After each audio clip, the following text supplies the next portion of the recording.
ഹരേ കൃഷ്ണ.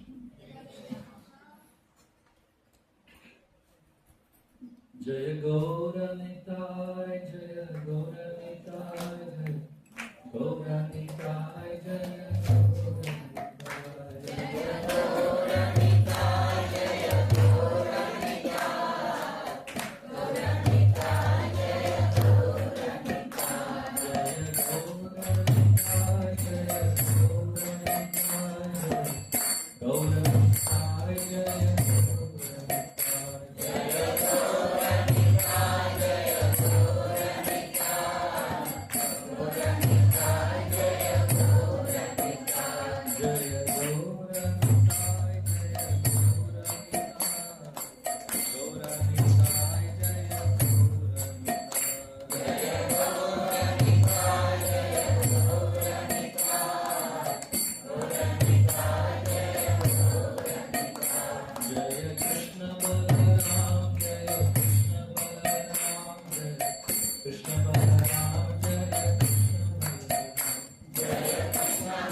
ओम नमो भगवते वासुदेवाय।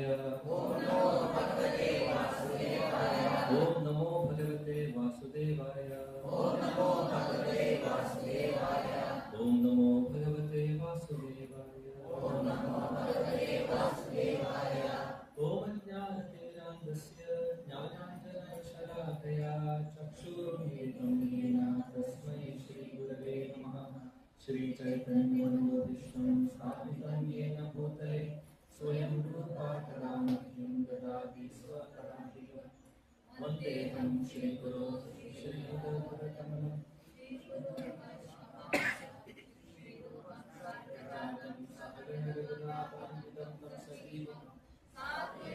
सावधूतं परिजनसहितं कृष्णचैतन्यदेवं श्री राधा कृष्ण पादान् सहगण ललिता श्री शाखान्विताश्च। हे कृष्णा करुणा सिन्धो दीनबन्धो जगत्पते गोपेश गोपिका कान्ता राधा नमोस्तुते।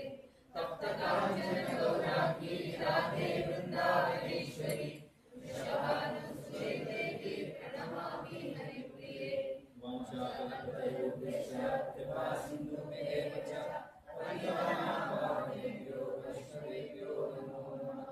नमो विष्णुपादाय कृष्णपृष्ठाय भूतले श्रीमते भक्तिवेदान्तस्वामिनिधि नामिने। नमस्ते सरस्वती देवे गौरवाणी प्रचारिणे निर्विशेषशून्यवादी पाश्चात्यदेशतारिणे।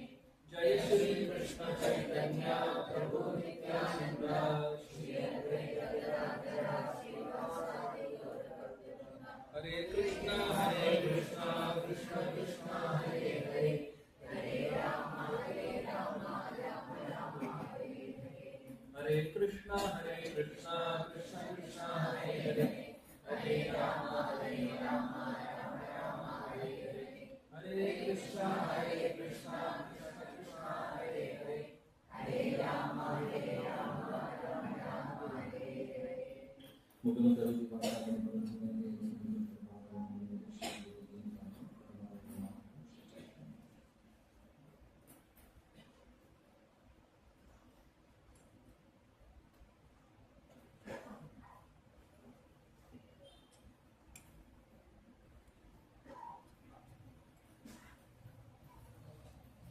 ഹരേ കൃഷ്ണ. പ്രിയപ്പെട്ട എല്ലാവർക്കും ഇന്നത്തെ സത്സംഗത്തിലേക്ക് സ്വാഗതം. ഒരുപാട് സന്തോഷം. എൻ്റെ മഹാ സൗഭാഗ്യമായി ഞാൻ കണക്ക് കൂട്ടുന്നു. നിങ്ങളെല്ലാവരെയും കൂടി ഇന്നിരിക്കാനുള്ള ഭാഗ്യം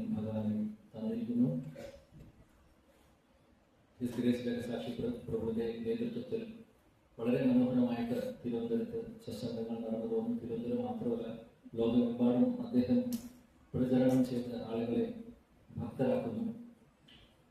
അതിന്റെ ഭാഗമായി തീരാൻ നമുക്ക് ഓരോരുത്തർക്കും കഴിഞ്ഞു. ഞാൻ അടക്കം നമ്മളെല്ലാവരും തീർച്ചയായിട്ടും പ്രഭുവിനോട് കടപ്പെട്ടിരിക്കുന്നു. ശ്രീലപ്രഭു അതിന്റെ മഹാകൃപയാണ് ഇതെല്ലാം.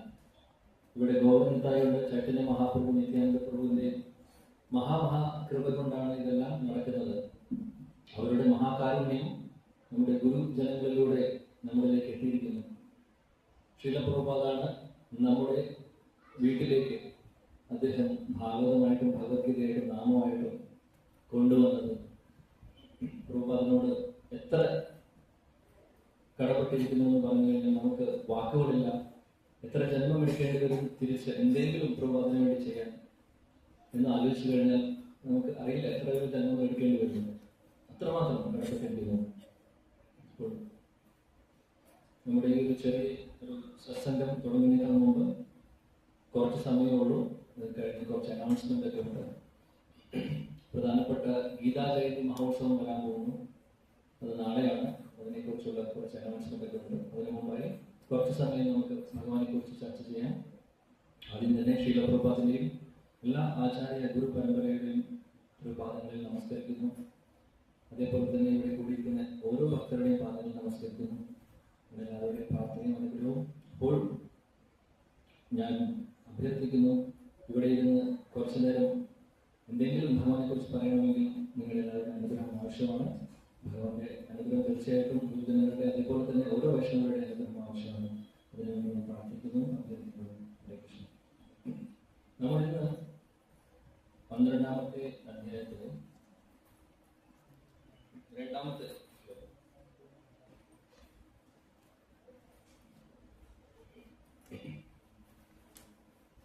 ശ്ലോകം 2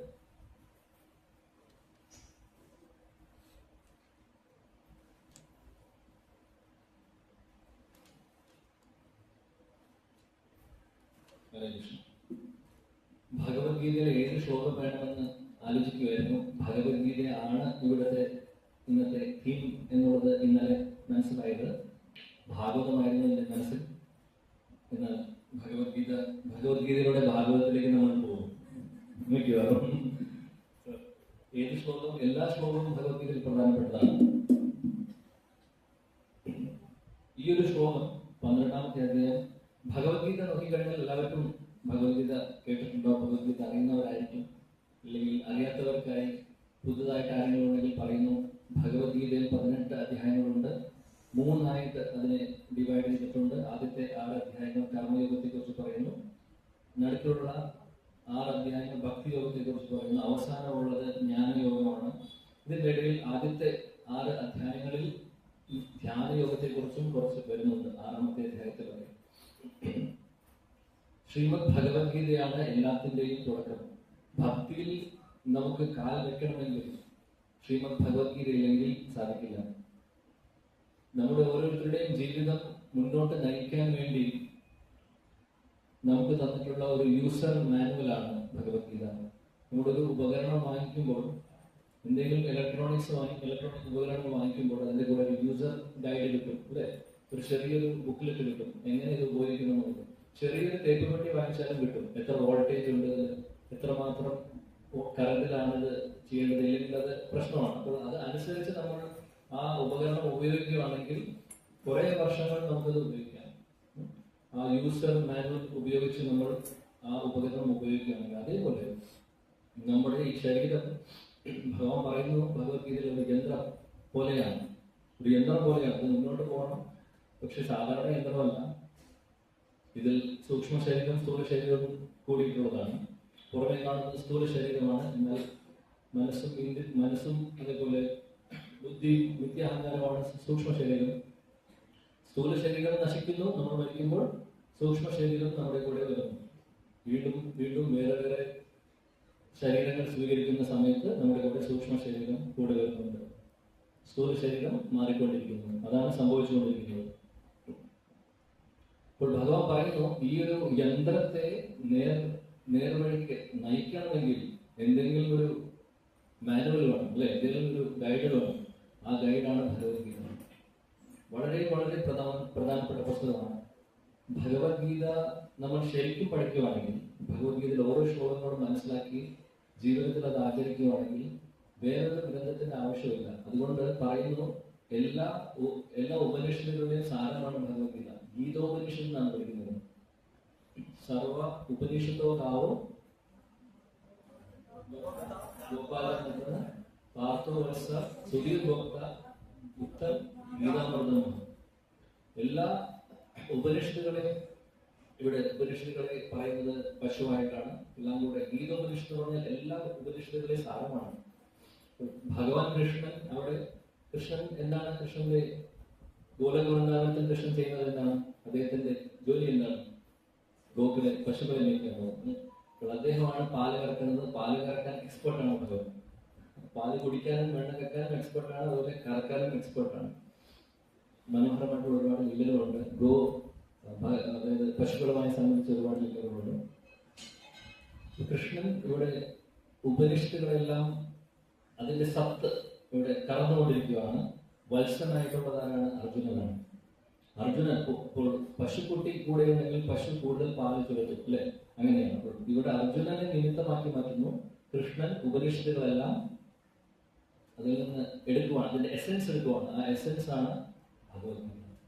വ്യാസദേവൻ ഭഗവത്ഗീത ഈ 700 ശ്ലോകങ്ങൾ പറയുന്നതിന് വേണ്ടി അദ്ദേഹം മഹാഭാരതം മുഴുവൻ പറഞ്ഞു.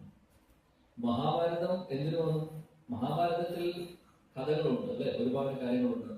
എന്നാൽ ഈ 700 ശ്ലോകങ്ങളിൽ പറയുന്ന തത്വങ്ങൾ എല്ലാവരിലേക്കും എത്തിക്കാൻ വേണ്ടി അദ്ദേഹം കഥ രൂപത്തിൽ, മഹാഭാരത രൂപത്തിലാണ് അദ്ദേഹം എഴുതുന്നത്. കാര്യം ഇത് മാത്രം തന്നു കഴിഞ്ഞാൽ കുറെ ഇതിനകത്ത് കഥയുണ്ടോ? ഭഗവത്ഗീതയിൽ കഥ കാണില്ല. എല്ലാം ഫിലോസഫി അല്ലെങ്കിൽ തത്വങ്ങളാണ് പറയുന്നത്. എന്നാൽ തത്വങ്ങൾ അത് കഥയിലൂടെ പ്രസന്റ് ചെയ്തു അദ്ദേഹം, അതാണ് ചെയ്തത്. അതുകൊണ്ട് മഹാഭാരതത്തിന്റെ എസെൻസ് ചോദിച്ചാൽ ഭഗവത്ഗീതയാണ്, അതിലൊരു സംശയവുമില്ല. ഭഗവത്ഗീതയിൽ ഇല്ലാത്തതൊന്നുമില്ല. അപ്പോൾ ഇതിലെ മെയിൻ ആയിട്ടുള്ള തീം എന്ന് പറഞ്ഞു കഴിഞ്ഞാൽ ഭക്തിയാണ്. അതായത് ഭഗവാനിലേക്ക് എത്തിക്കുവാനുള്ള വഴികളാണ് ഭഗവത്ഗീതയിൽ പറഞ്ഞു തരുന്നത്. ഒരുപാട് ശ്ലോകങ്ങളായിട്ട് ഭഗവാൻ നമ്മളെ ഓരോരുത്തരെയും ഗോലോകവൃന്ദാവനത്തിലേക്ക് ക്ഷണിച്ചുകൊണ്ടിരിക്കുകയാണ്. ഭഗവത്ഗീതയിലുണ്ട് ഒരുപാട് ശ്ലോകങ്ങൾ. ശരിക്കും പറയുകയാണെങ്കിൽ ഇൻവിറ്റേഷൻ ലെറ്റർ പോലെയാണ്. വിശ്വനാഥ് ചക്രവർത്തി താക്കൂർ നമ്മുടെ ആചാര്യൻ അദ്ദേഹം പറയുന്നു, ഒരുപാട് ഇൻവിറ്റേഷൻ ലെറ്റേഴ്സ് ഉണ്ട് ഇതിനകത്ത്. അതായത് നമ്മൾ ക്ഷണിക്കുവാണ് ഗോലോകവൃന്ദാവനം എങ്ങനെയാണ് എന്ന് പറയുന്നു. ഇൻഡയറക്ട്ലി, ഡയറക്റ്റ് പറയുന്നില്ലേ അവിടെ, വേറെ ശാസ്ത്രങ്ങൾ പറയുന്നു. പക്ഷെ പറയുന്നുണ്ട് ആ ലോകത്ത് അങ്ങനെയാണ്, ശാശ്വതമാണ്, നമ്മൾ ഇവിടെ ഇരിക്കേണ്ടതല്ല, അങ്ങോട്ട് വരണം എന്ന് അദ്ദേഹം പറയുന്നു. അപ്പോൾ ഇവിടെ ഭഗവത്ഗീതയിലെ മെയിൻ ആയിട്ടുള്ള ഒരു തീം എന്ന് പറഞ്ഞു കഴിഞ്ഞാൽ അത് ഭക്തിയോഗമാണ്. ഭക്തിയോഗമാണ് ഭഗവത്ഗീതയിലെ മെയിൻ ആയിട്ടുള്ള എസെൻസ്. അതിനെ അപ്പുറത്തും ഇപ്പുറത്തും കർമ്മയോഗം കൊണ്ടും ജ്ഞാനയോഗം കൊണ്ടും മൂടി വെച്ചിരിക്കുന്നു. ശ്രീ വിശ്വനാഥ് ചക്രവർത്തി താക്കൂർ നമ്മുടെ ആചാര്യനാണ്. അദ്ദേഹം ഇതിനെ ഉപമിക്കുന്നത് എങ്ങനെയാണെന്ന് വെച്ചാൽ, ഒരു വിലപിടിപ്പുള്ള ഒരു രത്നങ്ങൾ നിറഞ്ഞിട്ടുള്ള ഒരു ബോക്സ്, അതിന്റെ താഴ്ഭാഗം മുകൾഭാഗമുണ്ട്. അതായത് അടപ്പുണ്ട്, താഴെ ഇതിനെ നിർത്താനുള്ള അല്ലെങ്കിൽ ഹോൾഡ് ചെയ്യാനുള്ള പാത്രം ഉണ്ട്, നടുക്ക് രത്നങ്ങളുണ്ട്. ഇവിടെ പറയുന്നു താഴെയുള്ളത് ജ്ഞാനയോഗം, കർമ്മയോഗം, മുകളിലുള്ള അടപ്പ് ജ്ഞാനയോഗം, നടുക്കുള്ള രത്നങ്ങളാണ് ഭക്തി. അതായത് ഇത്രയും വിലപിടിപ്പുള്ളത്, നമ്മൾ വിലപിടിപ്പുള്ള ഒരു സാധനം ഇങ്ങനെയാണ് വെക്കുന്നത്, സൂക്ഷിച്ചു വെക്കും അല്ലെ. അപ്പൊ അതേപോലെ ഏറ്റവും വിലപിടിപ്പുള്ളതാണ് ഭക്തി. അതുകൊണ്ട് നടുക്കിലുള്ള 6 അധ്യായങ്ങളാണ് ഭക്തിയോഗത്തെ കുറിച്ച് പറയുന്നത്. അപ്പോൾ അപ്പുറത്ത് നിന്ന് ജ്ഞാനവും കർമ്മയോഗവും കൂടെ അവിടെ അതിനെ പ്രൊട്ടക്ട് ചെയ്യുന്നു. എന്നാലും ഉടനീളം നോക്കിക്കഴിഞ്ഞാൽ ഭക്തി നമുക്ക് ആദ്യത്തെ അധ്യായം മുതലേ കാണാം. ആ തീം ഉണ്ട്. ഒരിക്കൽ അദ്വൈതാചാര്യ കരയുമായിരുന്നു.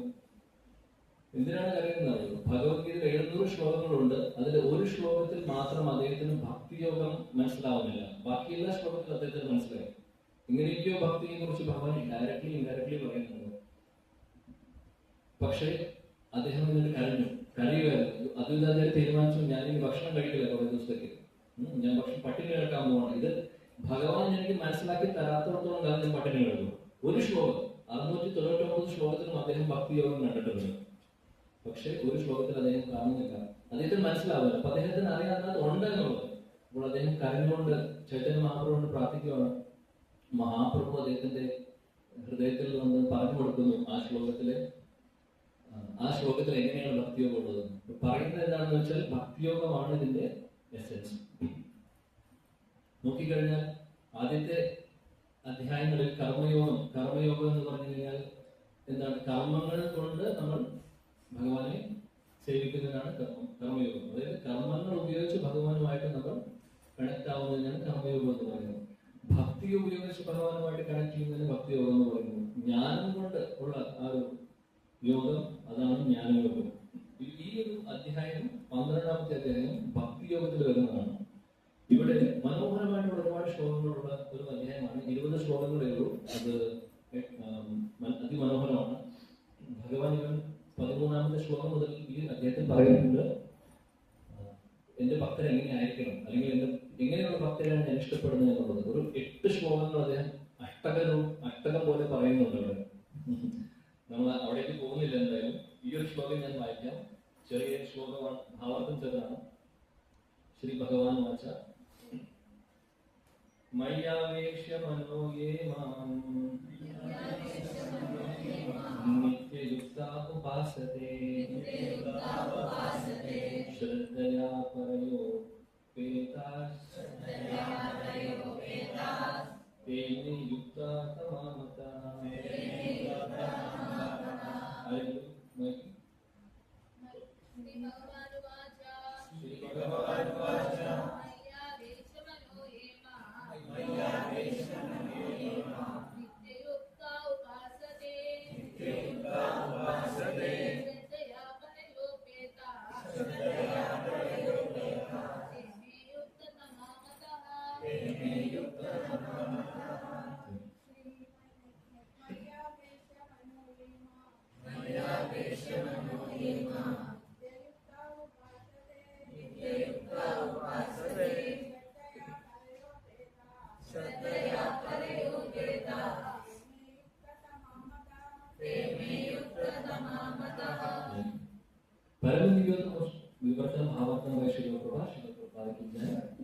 പരമദിവ്യോത്തമ പുരുഷൻ പറഞ്ഞു, എന്റെ വ്യക്തിരൂപത്തിൽ തന്നെ മനസ്സുറപ്പിച്ച് അതീന്ദ്രിയമായ ദൃഢവിശ്വാസത്തോടെ എല്ലായ്പ്പോഴും എന്നെ ആരാധിക്കുന്നതിൽ മുഴുകിയിരിക്കുന്നവരാണ് ഏറ്റവും പരിപൂർണതയുള്ളവരെന്ന് ഞാൻ കരുതുന്നു.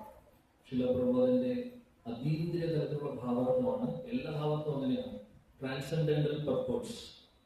ശിലപ്രഭുപാദിക്ക് ഭാവാർത്ഥം തന്റെ വ്യക്തിരൂപത്തിൽ മനസ്സിനെ ഏകാഗ്രീകരിച്ച് ഭക്തി ശ്രദ്ധകളോടെ ആരാധിക്കുന്നവരാണ് ലോകത്തിൽ പൂർണ്ണത കൈവരിച്ചെന്ന് അർജുനന്റെ ചോദ്യത്തിന് വ്യക്തമായി കൃഷ്ണൻ ഉത്തരം നൽകുന്നു. അങ്ങനെ കൃഷ്ണാവബോധം ഉറച്ച ഒരാൾക്ക് ഭൗതിക പ്രവർത്തനങ്ങളില്ല. അയാൾ എല്ലാ കൃഷ്ണാർപ്പണമായാണ് ചെയ്യുന്നത്. ശുദ്ധഭക്തൻ എല്ലായ്പ്പോഴും കൃഷ്ണാവുപാസനയിൽ ഏർപ്പെട്ടിരിക്കും. ചിലപ്പോൾ അയാൾ ജപിക്കുന്നു, കൃഷ്ണനെ കുറിച്ച് കേൾക്കുകയോ വായിക്കുകയോ ചെയ്യുന്നു. ചിലപ്പോൾ പ്രസാദം പാകം ചെയ്യുന്നു, ചന്തയിൽ പോയി കൃഷ്ണന് വേണ്ടി സാധനങ്ങൾ വാങ്ങുന്നു. ചിലപ്പോൾ ക്ഷേത്രമോ പാത്രങ്ങളോ കഴുകി വെളുപ്പാക്കുന്നു. എന്തു തന്നെ ചെയ്യുന്നതും കൃഷ്ണന് വേണ്ടിയാണ്. ഇതാണ് പ്രധാനപ്പെട്ട പോയിന്റ്. കൃഷ്ണനാൽ അർപ്പിക്കപ്പെടാത്ത കർമ്മങ്ങളിൽ ഏർപ്പെട്ട് ഒരു നിമിഷം പോലും അയാൾ പാഴാക്കുന്നില്ല. ഇപ്രകാരമുള്ള പ്രവർത്തനം തന്നെയാണ് ശരിയായ സമാധി. അതിമനോഹരം. ശ്രീലപ്രഭുപാദരുടെ എന്താണ് ഭക്തി എന്ന് പറയുകയാണ്. ഭക്തി എന്ന് പറയുന്നത് അത്ര കോംപ്ലിക്കേറ്റഡ് ഉള്ള വിഷയമല്ല, അത്ര ബുദ്ധിമുട്ടുള്ള കാര്യമല്ല. നമ്മൾ ചെയ്യുന്ന കാര്യങ്ങൾ ചെയ്യുന്നതിന്റെ ഒരു ചെയ്യുന്ന രീതികൾ ഒന്ന് ചെറുതായിട്ട് മാറ്റിയാൽ മതി. നമ്മളെല്ലാവരും ഭക്ഷണം കഴിക്കാതെ ആരുമില്ല. അപ്പോൾ കഴിക്കുന്ന ഭക്ഷണം ഭഗവാൻ സമർപ്പിക്കുന്നു പ്രസാദമായി.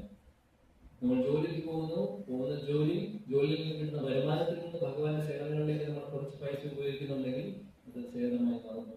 അങ്ങനെ ഓരോ പ്രവൃത്തികളും നമ്മൾ ചെയ്യുന്ന ഓരോ കാര്യങ്ങളും ഭഗവത് സേവനങ്ങളിലേക്ക് ഉപയോഗിക്കാൻ സാധിക്കും. അതുകൊണ്ട് വേറെ ഒന്നും മാറ്റിവെക്കേണ്ട ആവശ്യം വരുന്നില്ല. ഇപ്പോൾ ഇരിക്കുന്ന അവസ്ഥയിൽ തന്നെ നമുക്ക് ഭഗവാനെ സേവിക്കാൻ സാധിക്കും. അതാണ് ഇവിടെ പ്രഭുപാദ് പറയുന്നത് ഭാവാർത്ഥത്തിൽ.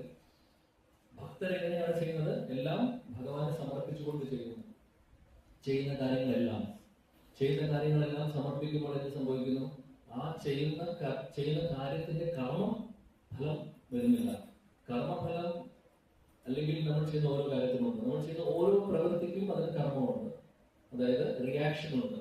ശാസ്ത്രങ്ങൾ പറയുന്നു റിയാക്ഷൻ എന്ന് പറഞ്ഞാൽ എന്താണ്? കർമ്മഫലം അനുഭവിക്കേണ്ടി വരും. അത് പുണ്യങ്ങൾ ചെയ്തു കഴിഞ്ഞാൽ പുണ്യമായിരിക്കും നമുക്ക് കിട്ടുന്നത്. ചിലപ്പോൾ സ്വർഗ്ഗലോകത്തിലേക്ക് പോകാനുള്ള ഒരു അവസരം കിട്ടുന്നു.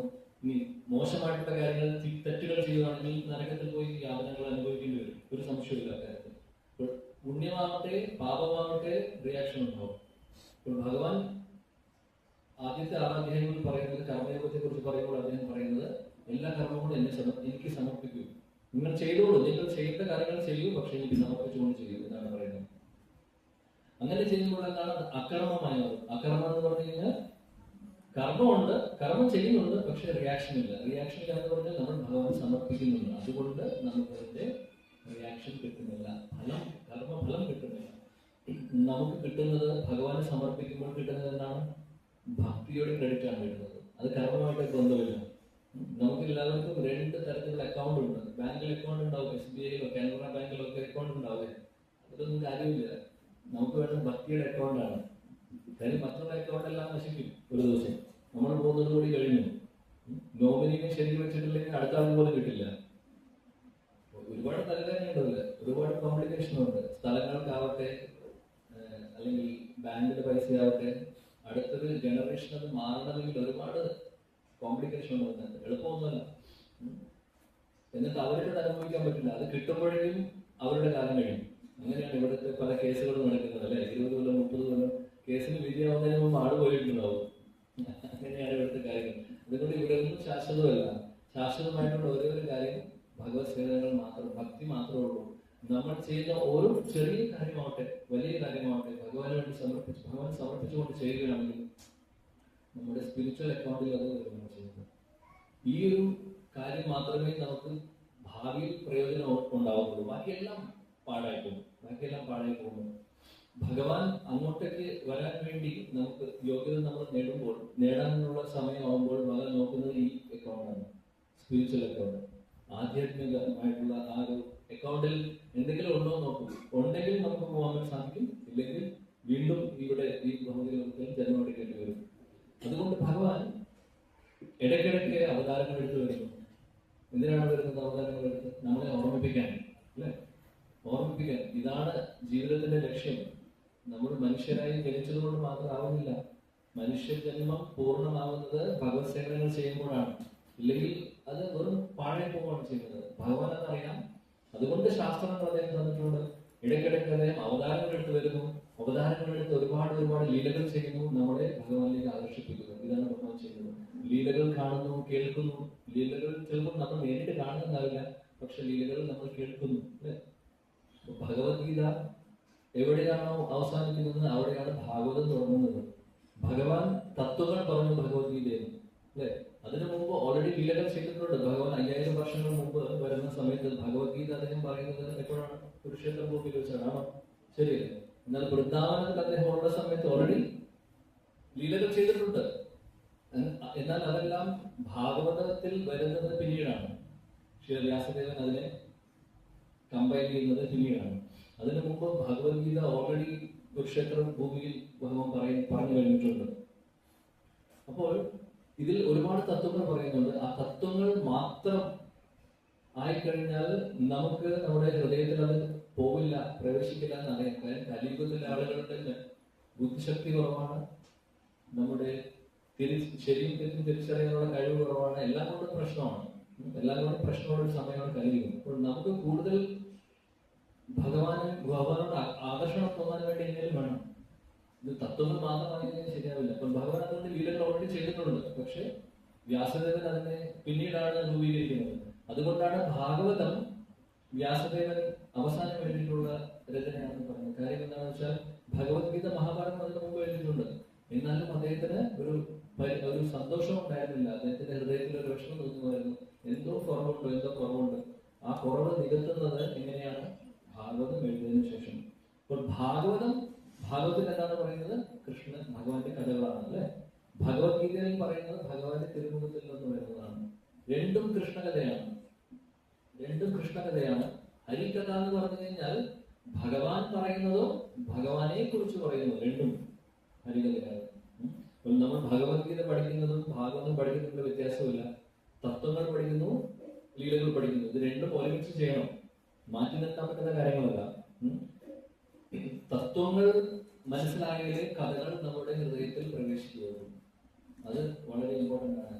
തത്വങ്ങൾ അറിയില്ലെങ്കിൽ അത് വെറും ഒരു നാടകത്തിലെ കഥ പോലെയോ മാഗസിനിലെ കഥ പോലെയായിട്ട് നമുക്ക് തോന്നും. ആക്ച്വലി എങ്ങനെയല്ല, ഭാഗവതം ഉള്ളിലേക്ക് കയറണമെങ്കിൽ ഭഗവത്ഗീത പഠിച്ചിരിക്കുന്നു. അതുകൊണ്ട് നമ്മുടെ ഇവിടെ ഇരിക്കുന്ന ഓരോരുത്തരും നമ്മളെല്ലാവരും ഭഗവത്ഗീത വളരെ വളരെ ആത്മാർത്ഥമായിട്ട്, വളരെ ആത്മാർത്ഥതയോടുകൂടി ഓരോ ശ്ലോകങ്ങളും മനസ്സിലാക്കേണ്ട ഒരു കാര്യമുണ്ട്. എന്നാൽ തന്നെയാണ് നമുക്ക് ഭാഗവതം മനസ്സിലാക്കാൻ സാധിക്കുന്നതും അതിനപ്പുറത്ത് ഇനി വേറെ ഗ്രന്ഥങ്ങളുണ്ടോ അതൊക്കെ മനസ്സിലാക്കാൻ സാധിക്കുന്നത്. അതായത് ചൈതന്യ ലീലകളും ചൈതന്യ ചരിതാമൃതം ഒക്കെ ഒരുപാട് കാര്യങ്ങൾ പറയുന്നതാണ്. അതൊക്കെ നമുക്ക് പഠിക്കാനുള്ള ഒരു ഭാഗ്യം ശ്രീപ്രഭു തന്നിട്ടുണ്ട്. പക്ഷെ അവിടേക്ക് എത്തണമെങ്കിൽ ഭഗവത്ഗീതയിലൂടെയാണ് നമ്മൾ സഞ്ചരിക്കുന്നത്. എന്നാൽ ഭഗവത്ഗീത ഇത് കഴിഞ്ഞാൽ ഭഗവത്ഗീത ഭാഗവതം പഠിച്ചു തുടങ്ങിയാൽ ഭഗവത്ഗീത വേണ്ട എന്നുള്ളതല്ല. ഭഗവത്ഗീത എന്നും വേണം. ചില ഭക്തരുണ്ട്, എനിക്ക് അറിയാവുന്ന ഒരുപാട് സീനിയർ ആയിട്ടുള്ളവർ, അവരിപ്പോഴും ചെറിയൊരു ഭഗവത്ഗീതയുടെ ഒരു കോപ്പി അവരുടെ ബാഗിൽ എപ്പോഴും ഉണ്ടാകും. എന്തെങ്കിലും ആവശ്യം കാര്യം ജീവിതത്തിലെ വളരെ പ്രശ്നമായിക്കൊണ്ട് പോകുന്ന സമയത്ത് ഒന്നും വേണ്ട, വെറുതെ റാൻഡമായിട്ട് ഒരു ശ്ലോകം എടുത്ത് നമ്മൾ ഭഗവത്ഗീത നോക്കിക്കഴിഞ്ഞാൽ വായിച്ചു കഴിഞ്ഞാൽ അതിൽ നിന്ന് നമുക്കുണ്ടാകും മെസ്സേജ്. അതിൽ നിന്ന് ഒരു മെസ്സേജ് ഉണ്ടാവും, എന്താണ് നമ്മൾ ചെയ്യേണ്ടത്. വെറുതെ പറയുന്നല്ല, എടുത്തു നോക്കൂ, അനുഭവത്തിൽ വരും. ഒന്നില്ലെങ്കിൽ ശ്ലോകത്തിലുണ്ടാവും, ഇല്ലെങ്കിൽ പ്രഭുപാദത്തിന്റെ ഭാവാർത്ഥത്തിൽ കാര്യമുണ്ടാവും. എന്ത് പ്രതികൂലമായിട്ടുള്ള സാഹചര്യങ്ങളിലൂടെ നമ്മൾ കടന്നു പോകുന്നത് അതിനുള്ളൊരു സൊല്യൂഷൻ നമുക്ക് കിട്ടുന്നു. അത്രമാത്രം പ്രധാനപ്പെട്ട ഒരു ഗ്രന്ഥമാണ് ഭഗവത്ഗീത.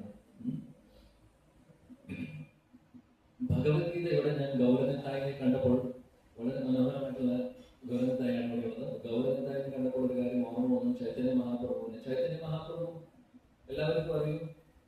ചൈതന്യ മഹാപ്രഭു ഭാഗവതം പഠിക്കണമെന്ന് പറയാറുണ്ട്. ചൈതന്യ മഹാപ്രഭുവിന് അറിയാത്തവരാണെങ്കിലും നമ്മൾ കേട്ടിട്ട്, അറിയാത്തവർ ആരുമില്ല.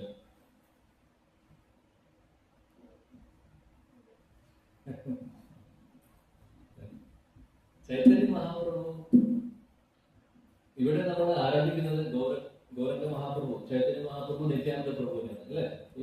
ഭഗവാൻ കൃഷ്ണനും ബലരാമനുമാണ്. അവരുടെ കലിയുഗത്തിലെ അവതാരമാണ് ചൈതന്യ മഹാപ്രഭു, നിത്യാനന്ദ പ്രഭു. ചൈതന്യ ലീലയിൽ മനോഹരമായിട്ടുള്ള രണ്ട് കാര്യങ്ങൾ എനിക്ക് പെട്ടെന്ന് ഓർമ്മ വന്നു വന്നപ്പോൾ, ഭഗവത്ഗീത ഒരു തീം ആലോചിക്കുന്ന സമയത്ത് ചൈതന്യ മഹാപ്രഭു ഒരിക്കൽ ശ്രീരംഗം അമ്പലത്തിലേക്ക് പോകും. ശ്രീരംഗം അറിയുന്നു, കേട്ടിട്ടുണ്ടോ? ഇതേപോലെ അനന്തപത്മനാഭ സ്വാമി ക്ഷേത്രം പോലെ വളരെ ഫേമസ് ആയിട്ടുള്ള ക്ഷേത്രമാണ് ശ്രീരംഗം.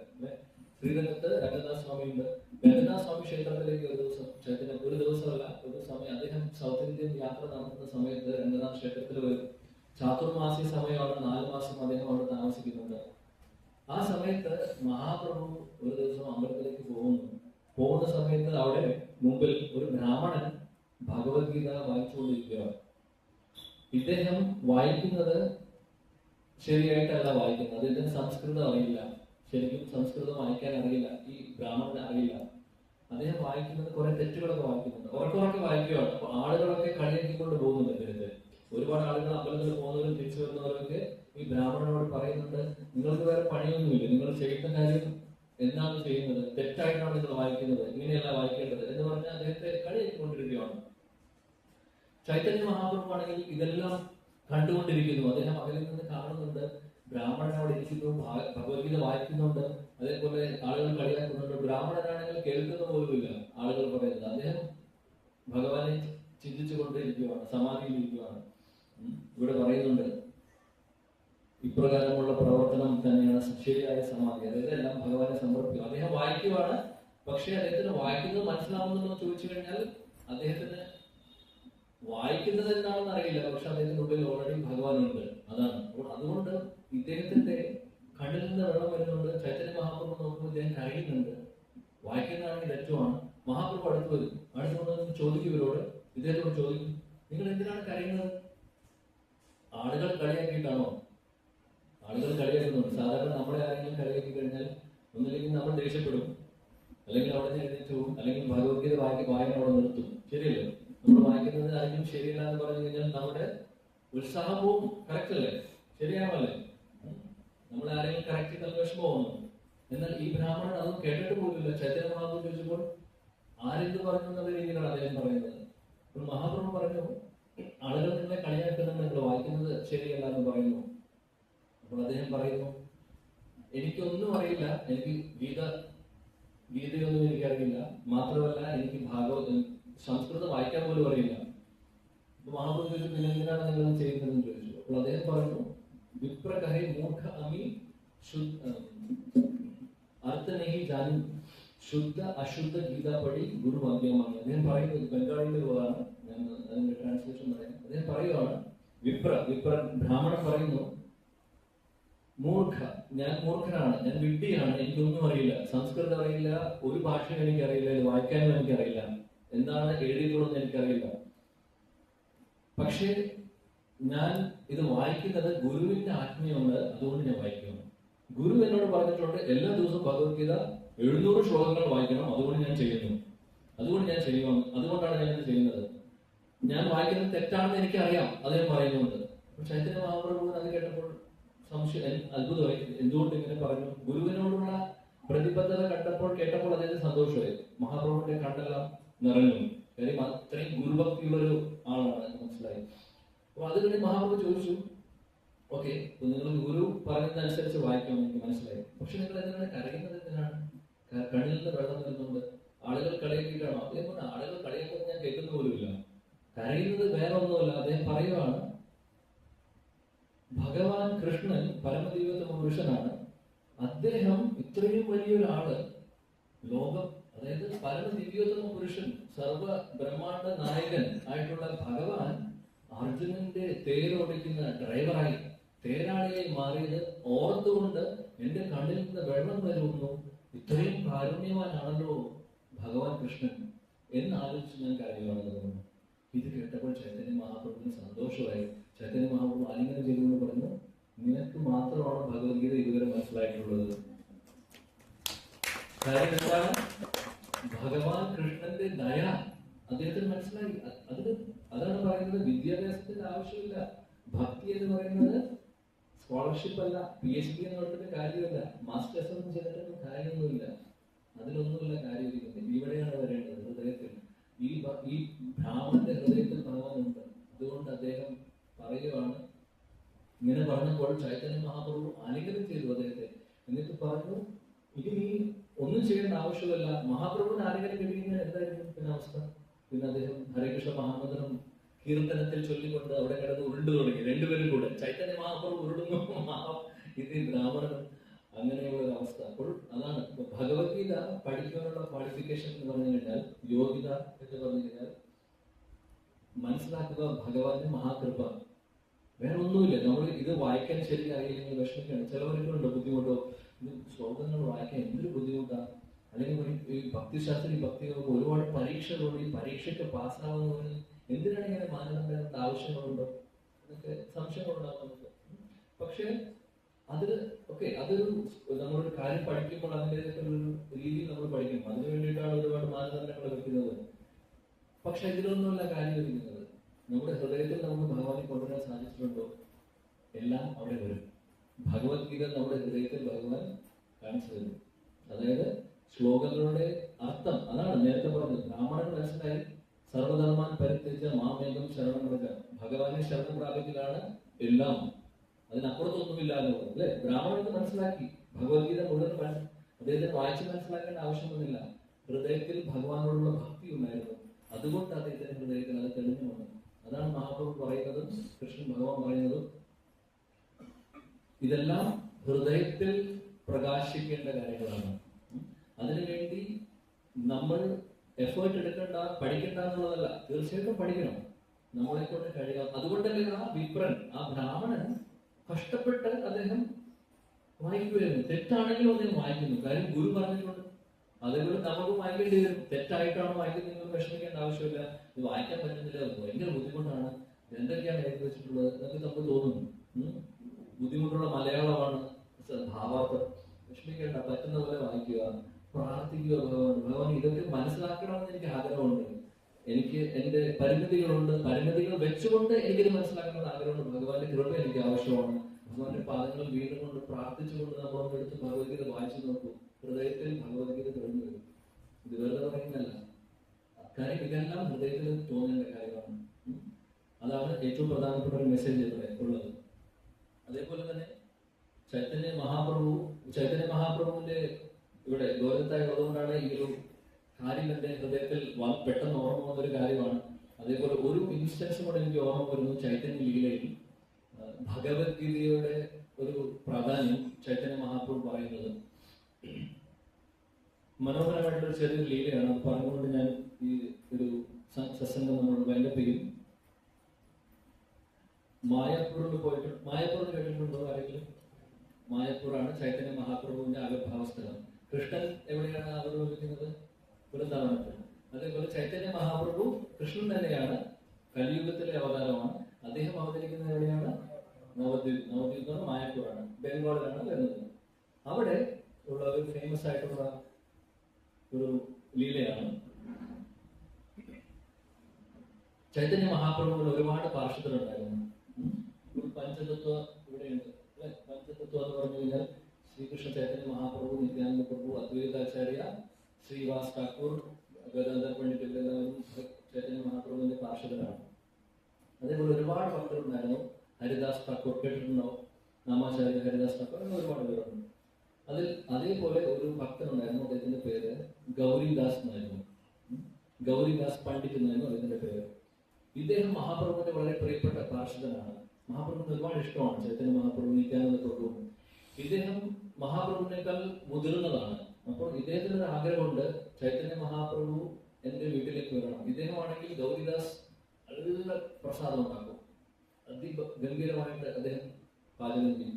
പാചകം ചെയ്ത് ചൈതന്യ മഹാപ്രഭുവിനെ നിത്യാനന്ദ പ്രഭു വീട്ടിലേക്ക് ക്ഷണിക്കുകയാണ്. ഒരുപാട് പ്രാവശ്യം ക്ഷണിക്കുന്നുണ്ട്, മഹാപ്രഭുവിന് പോകാൻ സമയം കിട്ടുന്നില്ല. ഇദ്ദേഹം താമസിക്കുന്നത് ഗംഗ കടന്ന് വേറൊരു ഗ്രാമത്തിലാണ് താമസിക്കുന്നത്. ഇദ്ദേഹത്തിന് ക്ഷണം ഒരുപാട് പ്രാവശ്യം മഹാപ്രഭുവിന് കിട്ടിയിട്ടുണ്ട്. മഹാപ്രഭുവിന് പോകാൻ സാധിച്ചിട്ടില്ല.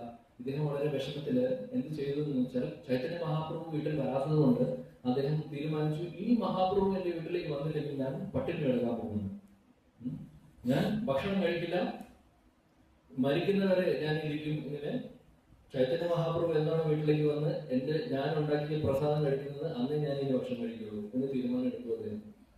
അങ്ങനെ ഗൗരിദാസ് പണ്ഡിറ്റ് അദ്ദേഹം വീട്ടിൽ ഉപവാസം ചെയ്യുവാണ്.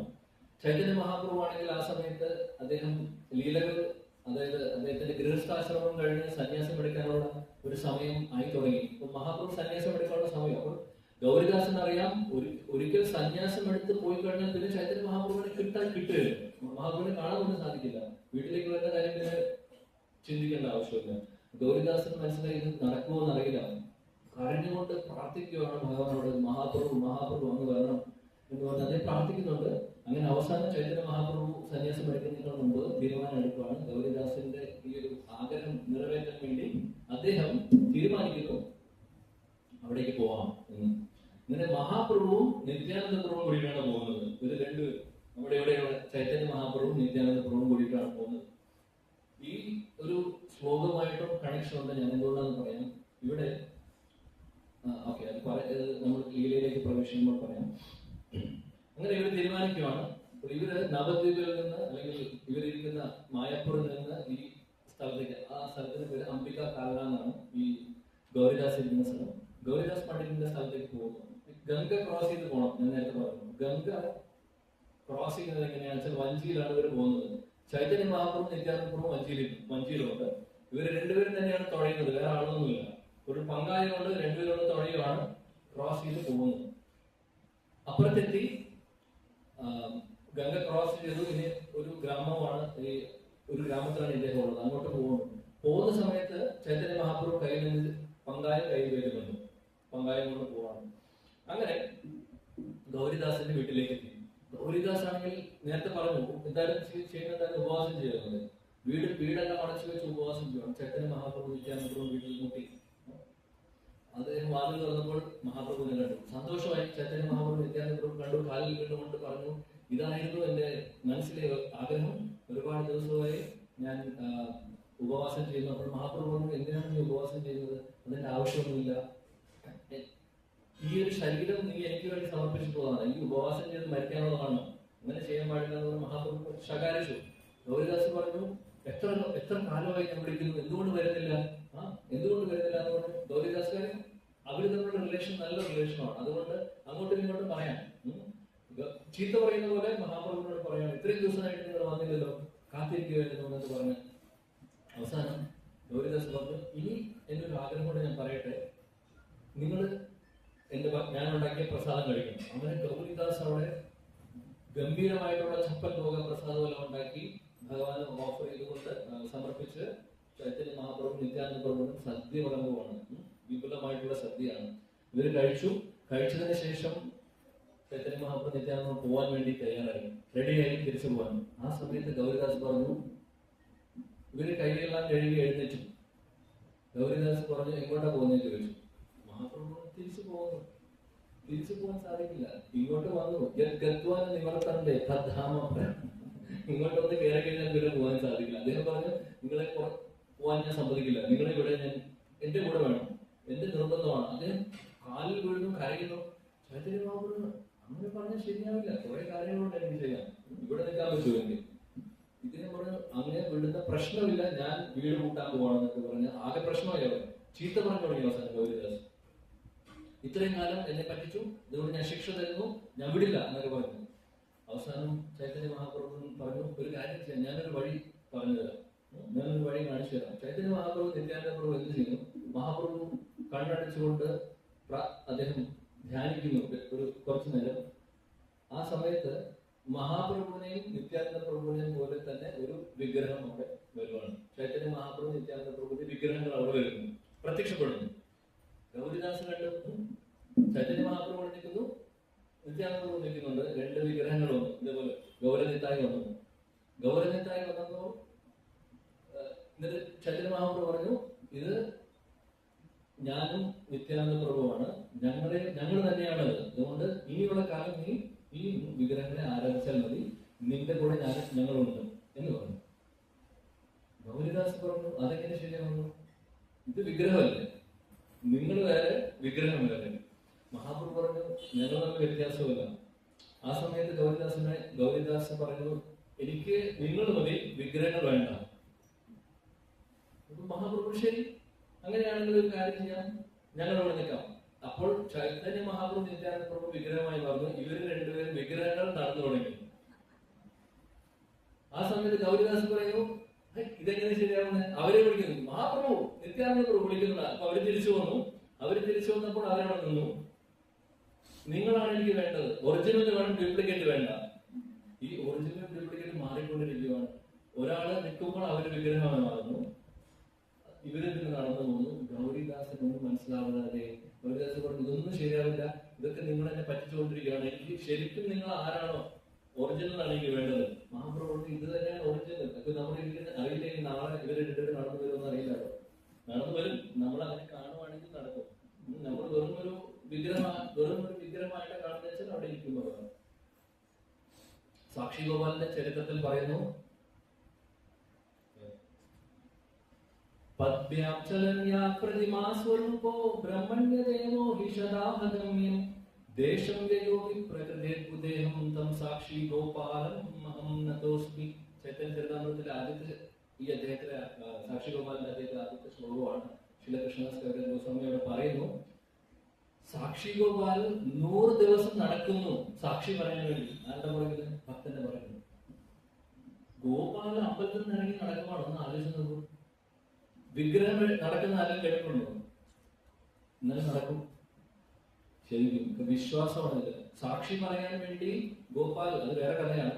ഗോപാലിനോട് പറയും, നിനക്ക് മാത്രമേ സാക്ഷി പറയാൻ, നിന്റെ മുമ്പിൽ വെച്ചാണ് പ്രതിജ്ഞ എടുത്തത്, അതുകൊണ്ട് സാക്ഷി പറയാൻ വരണം. അപ്പോൾ ഗോപാൽ പറഞ്ഞു, ഞാൻ വിഗ്രഹമാണ്, ഞാൻ ഇങ്ങനെ വരും, സംസാരിക്കുന്നുണ്ട്.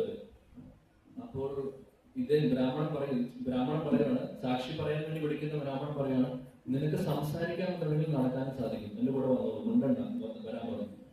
ഭീഷണിപ്പെടുത്തി. ഗോപാലൻ പറഞ്ഞു, ശരി ഞാൻ വരാം. അങ്ങനെ അവർ നടന്നു പോകും. 100 ദിവസം നടക്കുവാണ്. എന്നിട്ടാണ് സാക്ഷി പറയാൻ പോകുന്നത്. ഇത് വെറുതെ പറയുന്നതല്ല. നാളെ ഇവിടെയുള്ള ICC-യിലുള്ള ഗൗരവത്തെ കാണിക്കുന്നത് കാണാം. നമ്മൾ അങ്ങനെ ആ ഒരു വീക്ഷണം ഉണ്ടെങ്കിൽ നടക്കും. നടക്കുന്നുണ്ടാവും, ചിലപ്പോൾ ചിലവർക്ക് തോന്നുന്നുണ്ടാവും. ഇതൊന്നും വെറുതെ പറയുന്നതല്ല, ഒന്നും വെറുതെ പറയുന്ന കാര്യങ്ങളല്ല, ഇതെല്ലാം ഹൃദയത്തിലെ കാര്യങ്ങളാണ്. അവര് വെറുതെ ഇരിക്കുന്ന പൂജിക്കുന്ന ഭഗവാൻ, പ്രതിഷ്ഠിച്ചുള്ള ഭഗവാൻ വിഗ്രഹമല്ല, ഭഗവാനാണ്, വ്യത്യാസമല്ല. ആ ഒരു കാര്യം കൂടെ അവിടെ തെളിയിക്കുന്നു. ഈ ഒരു ശ്ലോകവുമായിട്ട് കണക്ഷൻ എന്തുകൊണ്ട് അവിടെ പറയുന്നുണ്ട്? വ്യക്തിരൂപത്തിൽ, എന്റെ വ്യക്തിരൂപത്തിൽ തന്നെ മനസ്സുറപ്പിച്ച് അതീന്ദ്രമായ ദൃഢവിശ്വാസത്തോട് എന്നെ എല്ലായ്പ്പോഴും ആരാധിക്കുന്നു. ആരാധിക്കുന്ന ആരാണോ ഏറ്റവും പരിപൂർണതയുള്ളവരാണ് അവർ. വെറും വിഗ്രഹങ്ങളല്ല ഇവര്, വെറും വിഗ്രഹങ്ങളല്ല. അതായത് ഭഗവാൻ തന്നെയാണ്. ഇവിടെ മഹാപ്രഭുവും നിത്യാനന്ദപ്രഭുവും ഉണ്ട്, അവര് കേട്ടുകൊണ്ടിരിക്കുകയാണ് നമ്മൾ പറയുന്നത്. അപ്പോൾ ഈ ഗൗരിദാസിന്റെ ലീലയിൽ നടക്കുന്നു.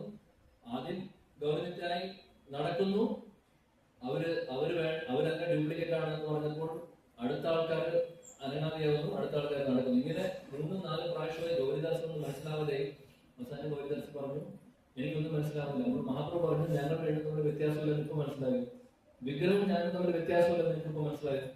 അവസാനം അദ്ദേഹത്തിന് വിശ്വാസമായി. ശരി എന്ന് പറഞ്ഞ് അദ്ദേഹം അത് ധരിച്ചു. എന്നിട്ട് മഹാപ്രഭു അദ്ദേഹത്തോട് പറഞ്ഞു ഈ വിഗ്രഹങ്ങളെ നീ ആരാധിച്ചോളൂ, ഞങ്ങൾ കൂടെ കൂട്ടത്തിൽ ആ സമയത്ത് ഒരു കാര്യം കൂടെ പറഞ്ഞു. മഹാപ്രഭു കുറച്ച് ഗിഫ്റ്റുകൾ കൊടുക്കുന്നുണ്ട്, അവിടെ ഒരു ഗിഫ്റ്റ് വരുന്നുണ്ട്. അതാണ് ഞാൻ പറയുന്ന കണക്ഷൻ. ഗൗരിദാസിനോട് പറഞ്ഞു ഈ വിഗ്രഹങ്ങളെ നീ ജീവിതകാലം കൂടെ ആരാധിക്കണം എന്ന് പറഞ്ഞു. കൂട്ടത്തിൽ ഭഗവത്ഗീത മഹാപ്രഭുവിന്റെ കൈകൊണ്ട് താളിയോലകൾ എഴുതിയിട്ടുള്ള ഒറിജിനൽ കോപ്പി ഗൗരിദാസ് പണ്ഡിറ്റിന് സമ്മാനിച്ചു. എന്നിട്ട് പറഞ്ഞു എല്ലാ ദിവസവും ഗൗരനിത്തായുടെ മുമ്പിൽ ഇത് വായിക്കണം. ഒറിജിനൽ മഹാപ്രഭുവിന്റെ കൈയക്ഷരം ഭഗവാനാണ്. അദ്ദേഹത്തിന്റെ കൈയക്ഷരത്തിൽ ഭഗവത്ഗീത എഴുതിയിട്ടുള്ള കോപ്പി കൊടുക്കുന്ന ഗൗരിദാസിന്. അത് ഇന്നും മായപ്പൂരിൽ പോയി കഴിഞ്ഞാൽ, ഈ അമ്പലത്തിൽ പോയി കഴിഞ്ഞാൽ നമുക്ക് തൊടാൻ സാധിക്കില്ല, പക്ഷെ ഗ്രന്ഥം കാണിച്ചു തരും, കാണാൻ സാധിക്കുന്നത്. അത് ചിൽക്കൂടിൽ ഇട്ട് വെച്ചിട്ടുണ്ട്. മഹാപ്രഭുവിന്റെ കൈകൊണ്ട് എഴുതിയിട്ടുള്ള ഭഗവത്ഗീതയാണ്. ഗൗരിദാസിനോട് പറയുകയും ചെയ്തു നീ വായിച്ചു കൊടുക്കണം എന്നുള്ളത്. ഇതാണ് കണക്ഷൻ.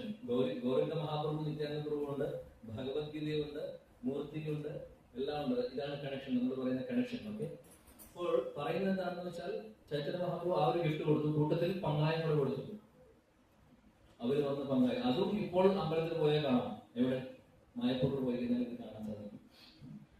അതിനുശേഷം എന്ത് സംഭവിക്കുന്നു വെച്ചാൽ അദ്ദേഹത്തിന് ഒരു ശിഷ്യനുണ്ട്. ഗൗരിദാസിന് പ്രായമായി, ഗൗരിദാസിന് കുക്ക് ചെയ്യാൻ പറ്റാത്തൊരവസ്ഥയായി. അതായത് ഇദ്ദേഹമാണെങ്കിൽ എല്ലാ ദിവസവും ചപ്പൻ പോകുന്നുണ്ടാകും. അവസാനം പ്രായമായിട്ടും അദ്ദേഹം കഷ്ടപ്പെട്ടുകൊണ്ടിരിക്കുകയാണ്, സാധിക്കുന്നില്ല. അവസാനം ഗൗരവത്തായി പറഞ്ഞു, ഇവര് തമ്മിൽ സംസാരിക്കുക. ഗൗരവത്തായും ഗൗരിദാസും തമ്മിൽ ഭയങ്കര സംസാരമാണ്, വിഗ്രഹങ്ങൾ സംസാരിക്കും. ഗൗരിദാസിനോട് പറഞ്ഞു, ചൈതന്യ മഹാപ്രഭു പറഞ്ഞു, വിഗ്രഹങ്ങൾ പറഞ്ഞു ഇത്രയും ഒന്നും കുക്ക് ചെയ്യേണ്ട ആവശ്യമില്ല, വളരെ സിമ്പിൾ ആയിട്ടുള്ള കിച്ചടി ഉണ്ടാക്കിയാൽ മതി, ഞങ്ങൾക്ക് അത് ഹാപ്പിയാണ്, നീ ഇത്രയും കഷ്ടപ്പെടണ്ട, നിനക്ക് പ്രായമായി. ഗൗരിദാസോട് ഒരക്ഷരം ഉണ്ടരുത്, ഞാൻ ഇത് എന്റെ തീരുമാനമാണോ, മരണം വരെ ഞാൻ ചപ്പൽ പോലെ ഉണ്ടാക്കി തരും. ഗൗരിദാസ് മഹാപ്രഭു പറയുന്നത്, നിത്യാനന്ദ പറയുന്നത് നിങ്ങൾക്ക് സാധിക്കുന്നില്ല, എന്ത് ചെയ്യും? അപ്പോൾ അദ്ദേഹം പറഞ്ഞു അങ്ങനെയാണെങ്കിൽ ഒരു കാര്യം ചെയ്യൂ, എനിക്കൊരു അസിസ്റ്റന്റിനെ തരാൻ പറഞ്ഞു. അങ്ങനെ ഒരു അസിസ്റ്റന്റിനെ വേണമെന്ന് പറഞ്ഞപ്പോൾ മഹാപ്രഭു ശരി ഒരാളെ ഞാൻ അറേഞ്ച് ചെയ്തെന്ന് പറഞ്ഞ് കുറച്ച് കഴിഞ്ഞപ്പോൾ ഒരു ഭക്തൻ വരുവാണ്. അദ്ദേഹത്തിന്റെ പേര് ചൈതന്യ ദാസ് എന്നാണ്. ചൈതന്യദാസ് അവിടെ വന്ന് പ്രവേശിച്ചു, ആ അമ്പലത്തിലേക്ക് അവിടേക്ക് വന്നു, അദ്ദേഹത്തിന്റെ വീട്ടിലേക്ക് വന്നു. ചൈതന്യദാസിനെ കണ്ടപ്പോൾ തന്നെ ഗൗരിദാസിന് മനസ്സിലായി ഇദ്ദേഹം നല്ലൊരു ഭക്തനാണ്. ചോദിച്ചു, നിനക്ക് എന്നെ സഹായിക്കാൻ സാധിക്കുമോ ഇവിടെ? അപ്പോൾ അദ്ദേഹം പറഞ്ഞു ഞാൻ സഹായിക്കാം. മഹാപ്രഭു പറഞ്ഞു എടുക്കുന്നതാണ്. അങ്ങനെ ഇദ്ദേഹം അസിസ്റ്റന്റായി മാറുന്നു. അവസാനം ഇദ്ദേഹത്തിൽ നിന്ന് ദീക്ഷ കിട്ടുന്നു. ചൈതന്യദാസ് എന്നുള്ള പേര് പിന്നീടാവുന്നു.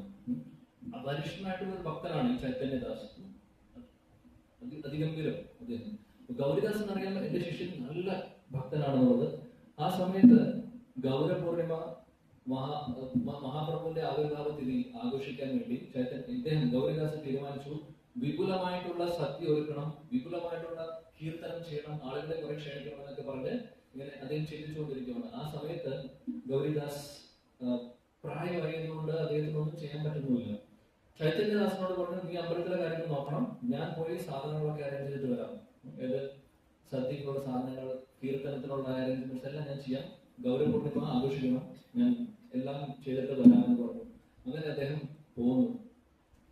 പോയി ഒരു 2 ആഴ്ച മുമ്പ് പോകുന്നതാണ്, പക്ഷെ അദ്ദേഹത്തെ കാണുന്നില്ല.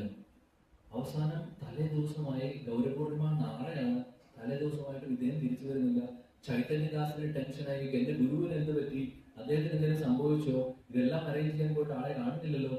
അവസാനം അദ്ദേഹത്തിന് ടെൻഷനായി. അദ്ദേഹം വിചാരിച്ചു ചിലപ്പോൾ ഒരുപക്ഷെ എന്റെ ഗുരുവിന് സാധിച്ചിട്ടുണ്ടാവില്ല, ഗുരു പ്രായമായിട്ടുള്ളതാണ്, അതുകൊണ്ട് ഈ ഗുരു ചിലപ്പോൾ വിഷമിച്ചിട്ട് തിരിച്ചു വരും, ആ സമയത്ത് ഇവിടെ ഒന്നുമില്ലെങ്കിൽ ശരിയാവില്ല, അതുകൊണ്ട് ഞാൻ തന്നെ ഇവിടെ അറേഞ്ച്മെന്റ് ചെയ്യാമെന്ന് പറഞ്ഞ് എന്ത് ചെയ്തു, ചൈതന്യദാസ് നാട്ടിലൊക്കെ നടന്നു പോയി പറഞ്ഞു, നാളെ ചൈതന്യ മഹാപ്രഭുവിന്റെ അഗ്രഭാഗത്തിയാണ്, അതുകൊണ്ട് നമുക്ക് ഇവിടെ ആഘോഷങ്ങൾ ചെയ്യണം, നിങ്ങൾ സഹായിക്കാൻ പറ്റുന്ന രീതിയിൽ സഹായിക്കും എന്ന് പറഞ്ഞ് എല്ലാവരിൽ നിന്നും ഡൊണേഷനും വാങ്ങിച്ച് സഹായങ്ങളൊക്കെ വാങ്ങിച്ച് ചൈതന്യദാസ് അവിടെ വിപുലമായിട്ടുള്ള സജ്ജീകരണങ്ങൾ ചെയ്തു.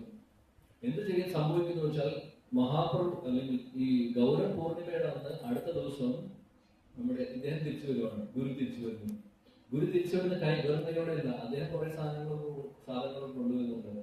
ചൈതന്യദാസിനോട് പറഞ്ഞു ഞാനിതെല്ലാം കൊണ്ടുവന്നിട്ടുണ്ട്. അപ്പോൾ അദ്ദേഹം വന്നപ്പോൾ ഓൾറെഡി എല്ലാ അറേഞ്ച്മെന്റ്സും ആയിട്ടുണ്ട്. ചൈതന്യദാസിനോട് ചോദിച്ചു ഇതൊക്കെ എവിടുന്ന് വന്നു?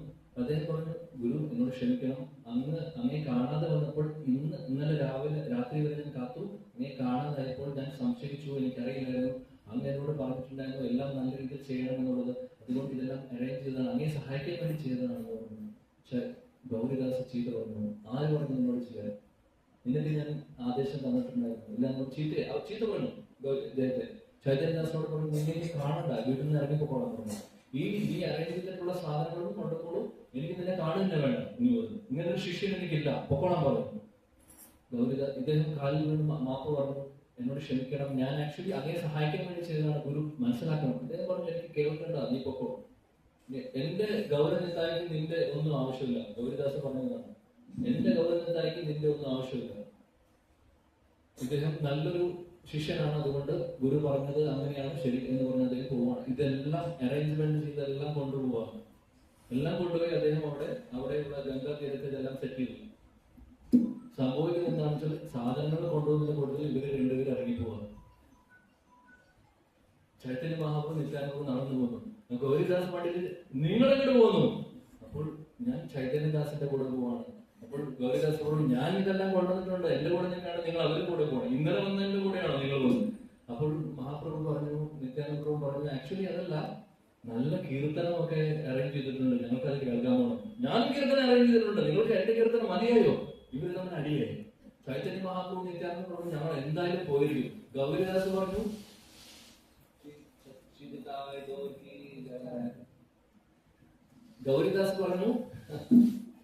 നിങ്ങൾ പോവാൻ ഞാൻ സമ്മതിക്കില്ല. മഹാപ്രഭു നിത്യാനന്ദ പ്രഭു ഓടുന്നു. ഇവർ രണ്ടുപേരും ഇതിലൂടെ ഓടിക്കഴിഞ്ഞാൽ എന്തായാലും ശരി, അതേപോലെ മുമ്പിലൂടെ ഓടിപ്പോവാണ്. രണ്ടുപേരും ഓടുന്നു. ഗൗരിദാസ് ഒരു വടിയെടുക്കുന്നു, ഇവരുടെ പിന്നാലെ ഓടുന്നു. ഇവർ രണ്ടുപേരും ഓടിപ്പോയി അവസാനം ഗംഗാതീരത്ത് ഇവർ പറഞ്ഞു നിക്കവിടെ എന്ന് പറഞ്ഞ് ഗൗരിദാസ് ഓടുന്നുണ്ട്. ചൈതന്യ മഹാപ്രഭു നിത്യാനന്ദ പ്രഭു ഓടിപ്പോകുന്നു. ചൈതന്യദാസ് ഇതൊന്നും അറിയുന്നില്ല. അദ്ദേഹം അവിടെ കീർത്തനം ചെയ്ത് മഹാപ്രഭുവിന്റെ കീർത്തനം, ഹരികൃഷ്ണ കീർത്തനം ചെയ്തതിലേക്കാണ് കരഞ്ഞുകൊണ്ടിരിക്കുകയാണ്. കാരണം ഗുരുവിനെ വിഷമിപ്പിച്ചുകൊണ്ട് വിഷമമുണ്ട്. കുറെ കഴിഞ്ഞപ്പോൾ ഇദ്ദേഹം കണ്ടുകൊണ്ടിരിക്കുകയാണ്. ചൈതന്യ മഹാപ്രഭു നിത്യാനന്ദ പ്രഭു ഡാൻസ് കളിക്കുന്നു കീർത്തനത്തിൽ. ഗൗരിദാസ് ആണെങ്കിൽ വടി കൊണ്ട് നിൽക്കുന്നുണ്ട്. ചൈതന്യദാസ് ഒന്നും മനസ്സിലാവുന്നില്ല. അപ്പോൾ വീണ്ടും ഇദ്ദേഹം ഓടുന്നുണ്ട്. നിക്കവിടെ എന്ന് പറഞ്ഞ് ഇവരെല്ലാം ഓടിക്കൊണ്ടിരിക്കുകയാണ്. കീർത്തനത്തിന്റെ ടീമിന്റെ ചുറ്റും ഇങ്ങനെ ഓടിക്കൊണ്ടിരിക്കുകയാണ്. മഹാപ്രഭു ഓടുന്നു, നിത്യാനന്ദ പ്രഭു ഓടുന്നു, ഗൗരിദാസ് വടി കൊണ്ട് ഓടുന്നു. ചൈതന്യദാസ് എല്ലാം കണ്ട് അത്ഭുതപ്പെട്ട് നിൽക്കുന്നു. അവസാനം എന്ത് സംഭവിക്കുന്നു വെച്ചാൽ ഓടി കുറെ കഴിഞ്ഞപ്പോൾ കീർത്തനത്തിന്റെ നടുക്കിലാണ് ഇദ്ദേഹം നിൽക്കുന്നത്, ചൈതന്യദാസ് നിൽക്കുന്നത്. നടുക്കിൽ വന്ന് ചാടി, രണ്ടുപേരും മഹാപ്രഭു നിത്യാനന്ദ ചാടി ഹൃദയത്തിലേക്ക് പ്രവേശിച്ചതല്ല, ഹൃദയത്തിലേക്ക് മഹാപ്രഭു ചൈതന്യദാസിന്റെ ഹൃദയത്തിലേക്ക് ചാടി കയറുന്നു. ഗൗരിദാസ് നോക്കിക്കൊണ്ടിരിക്കുകയാണ്. രണ്ട് ചൈതന്യ മഹാപ്രഭു നിത്യാനന്ദ ചാടുന്നു ഇദ്ദേഹത്തിന്റെ ഹൃദയത്തിൽ. ഒന്ന് ആലോചിച്ച് നോക്കൂ. അത് കണ്ടപ്പോൾ ഗൗരിദാസിന് മനസ്സിലായി എന്റെ ശിഷ്യന്റെ സ്ഥാനം ആക്ച്വലി എന്റെ ഗുരുസ്ഥാനമാണ് ഉള്ളത്. എന്റെ ശിഷ്യൻ ഹൃദയത്തിൽ ചൈതന്യ മഹാപ്രഭു ഇരിക്കുന്നു, അതുകൊണ്ട് നിന്നെ ഇന്നു മുതൽ ഹൃദയ ചൈതന്യ എന്നുള്ള പേരിലായിരിക്കും അറിയപ്പെടുമെന്ന് പറഞ്ഞ് പിന്നീടാണ് അദ്ദേഹം ഹൃദയ ചൈതന്യമാവുന്നത്. എന്തുകൊണ്ട് ഈ കഥ ഇവിടെ പറഞ്ഞു വെച്ചാൽ, ഒന്ന് ഭഗവത്ഗീതയുടെ കണക്ഷൻ മഹാപ്രഭു ഗിഫ്റ്റ് കൊടുത്ത കാര്യം പറഞ്ഞു. രണ്ട് ഈ ശ്ലോകത്തിൽ പറയുന്നു വ്യക്തിഗതമായിട്ടുള്ള രൂപത്തിൽ ആരാധിക്കണം എന്നുള്ളത്. അല്ലെ, വ്യക്തിഗതമായ രൂപമാണിത്. നമുക്ക് കാണാൻ പറ്റുന്ന രൂപത്തിലാണ് വിഗ്രഹങ്ങൾ വന്നിട്ടുള്ളത്. ഇല്ലെങ്കിൽ നമുക്ക് കാണാൻ സാധിക്കില്ല. നമ്മുടെ ഇന്ദ്രിയങ്ങൾ ഉപയോഗിച്ച് ഭഗവാനെ കാണാൻ സാധിക്കില്ല. അപ്പോൾ ഭഗവാൻ ഇവിടെ ഇരിക്കുന്നത് ഇത് വെറും വിഗ്രഹങ്ങളല്ല, ഇത് ഭഗവാൻ തന്നെയാണ് എന്നുള്ള വിശ്വാസം നമുക്ക് വേണം. ഓരോ ദിവസവും നമ്മളിവിടെ സത്സംഗത്തിന് വരുമ്പോൾ വെറുതെ എന്തെങ്കിലും ചെയ്യുകയല്ല, ഭഗവാന്റെ മുമ്പിലാണ് നിൽക്കുന്നത്. അത് നമുക്ക് എപ്പോഴും ഓർമ്മ വേണം. ഭഗവാൻ നമ്മുടെ ഓരോ കീർത്തനം, ഓരോ നാമവും കേൾക്കുന്നുണ്ട്. അതുകൊണ്ട് എല്ലാവരോടും അഭ്യർത്ഥിക്കുന്നു, ഓരോ പ്രാവശ്യം ഓരോ ദിവസവും നിങ്ങൾ ഇവിടെ വരുന്ന സമയത്ത് ഈ ഒരു കഥ ഓർക്കുക. ചൈതന്യ മഹാപ്രഭു നിത്യാനന്ദ എന്ന് വേണമെങ്കിലും നിങ്ങളുടെ ഇടയിൽ ഓടി വരാം, കാത്തിരിക്കുക, ഓടി വരും. അങ്ങനെ അതിനെ കാണുവാണെങ്കിൽ, പ്രതിമയായിട്ട് കാണുവാണെങ്കിൽ അവർ അങ്ങനെ തന്നെ ഇരിക്കും. ഭഗവാനാണെന്ന് മനസ്സിലാക്കുവാണെങ്കിൽ അവർ നിങ്ങളുടെ കൂടെ ഡാൻസ് കളിക്കുന്നതാണ്. ഇവിടെ ഗംഭീരമായിട്ട് കീർത്തനം നടക്കുമ്പോൾ അവർ ഡാൻസ് കളിക്കുന്നതാണ്. അപ്പോൾ ഇതാണ് ഇന്നത്തെ ഈ ഒരു സത്സംഗത്തിൽ നമ്മൾ ചർച്ച ചെയ്തിട്ടുള്ള വിഷയം. അപ്പോൾ ഭഗവത്ഗീതയാണ് ഇതിന്റെ എല്ലാത്തിന്റെയും തുടക്കം. നമ്മൾ തുടങ്ങിയവിടെ നിന്നാണ് ഭഗവത്ഗീതയാണ്, അല്ലെ? ചൈതന്യ മഹാപ്രഭുവിന്റെ ഒരു നിർബന്ധമായിരുന്നു ഓരോ ഭക്തരും ഭഗവത്ഗീത നന്നായി പഠിക്കണം എന്നുള്ളത്, ഇതിന്റെ തത്വങ്ങൾ മനസ്സിലാക്കണം, പഠിക്കണം എന്നുള്ളത്. അതിനുള്ള ഒരു അവസരമാണ് ഈ ഒരു സത്സംഗം നമുക്ക് തരുന്നത്. എല്ലാ ആഴ്ചകളിലും ക്ലാസ്സുകൾ നടത്തുന്നു. അതേപോലെ തന്നെ ഈ ഒരു എല്ലാ വർഷവും വരുന്ന പോലെ ഗീതാ മാരത്തോൺ എന്ന് പറയുന്ന ഒരു പരിപാടിയുണ്ട്. വളരെ ഗംഭീരമായിട്ടുള്ള ഉത്സവമാണ് ഹരികൃഷ്ണ പ്രസ്ഥാനത്തിൽ നമ്മൾ നടത്തുന്നത്. ഗീതാ ജയന്തി. ഗീതാ ജയന്തി എന്ന് പറഞ്ഞാൽ എന്താണ്? ഭഗവാൻ കൃഷ്ണൻ ഗീത പറഞ്ഞു കൊടുത്ത ദിവസമാണ്. അത് എന്നാണെന്ന് അറിയും? നാളെയാണ് ആ തിഥി വരുന്നത്. അപ്പോൾ നമ്മൾ ഗംഭീരമായിട്ട് ആഘോഷിക്കാൻ പോവാണ്. അതിനു വേണ്ടിയിട്ട് എല്ലാ സജ്ജീകരണങ്ങളും ഗിരിരാജ് പ്രഭു ബാക്കിയുള്ള എല്ലാ വരിഷ്ഠരായിട്ടുള്ള ഭക്തരും അറേഞ്ച് ചെയ്തിട്ടുണ്ട്. അതുകൊണ്ട് നിങ്ങൾക്കും അതിൽ പങ്കെടുക്കാനുള്ള ഒരു അവസരമാണ്. ഇവിടെ ഒരുപാട് പ്രോഗ്രാംസ് ഒക്കെ നടക്കുന്നുണ്ട്. പ്രഭു അതിനെക്കുറിച്ച് ഡീറ്റെയിൽസ് പറയും. പക്ഷെ എനിക്കൊരു ചെറിയൊരു കാര്യം പറയാനുള്ളത്, നമ്മൾ ഭഗവത്ഗീത നന്നായി പഠിക്കുക. ഇവിടെ ഇരിക്കുന്ന ആരുടെയെങ്കിലും കയ്യിൽ ഭഗവത്ഗീത യഥാരൂപം ഇല്ലാത്തവരുണ്ടോ? വീട്ടിൽ ഒരു കോപ്പിയെങ്കിലും ഇല്ലാത്തവര് ആരെങ്കിലും? എല്ലാവരുടെ കയ്യിലുണ്ട്. ഉറപ്പായിട്ടും വായിക്കാറുണ്ടോ? വീട്ടിൽ ഷോക്കേസിലിരിക്കുകയാണ്. കവർ പഠിച്ചിട്ടുണ്ടോ? പഠിച്ചിട്ടുണ്ട്. വായിക്കുന്നുണ്ടല്ലേ? വായിക്കണം. ഭഗവത്ഗീത വീട്ടിൽ ഉണ്ടാവാന്ന് പറയുന്ന ഐശ്വര്യമാണ്. പക്ഷെ അതില് കാര്യങ്ങൾ പഠിക്കുമ്പോൾ നമ്മുടെ ജീവിതം മാറുന്നത് കാണാം. ജീവിതം മാറും. ഇവിടെ ഹരകൃഷ്ണ പ്രഭു അദ്ദേഹം വലിയൊരു പ്രൊഫഷണൽ ചെയ്യുന്ന ഒരു വ്യക്തിയാണ്. ഡോക്ടറാണ് അദ്ദേഹം. ഒന്ന് നോക്കൂ, വൈഷ്ണവന്റെ വേഷത്തിൽ ഇവിടെ ഇരിക്കുന്നത്. അപ്പോൾ ഇവിടെ പ്രൊഫഷൻ എന്നുള്ളതല്ല ഭക്തിയിൽ. അതായത് ആർക്കും ഇത്രയും വരിഷ്ഠനായിട്ടുള്ള ഒരു ഭക്തൻ ഇത്രയും വലിയൊരു പ്രൊഫഷൻ ചെയ്യുവാണ്. നോക്കൂ, അദ്ദേഹത്തിന്റെ വിനയം, അദ്ദേഹത്തിന്റെ അറിവും, നോക്കൂ അദ്ദേഹത്തിന്റെ പാണ്ഡിത്യം, അദ്ദേഹത്തിന്റെ അറിവുകളും നോളജ് എല്ലാം ഭക്തിയുടെ സേവനങ്ങളിലേക്ക് ഉപയോഗിക്കുകയാണ്.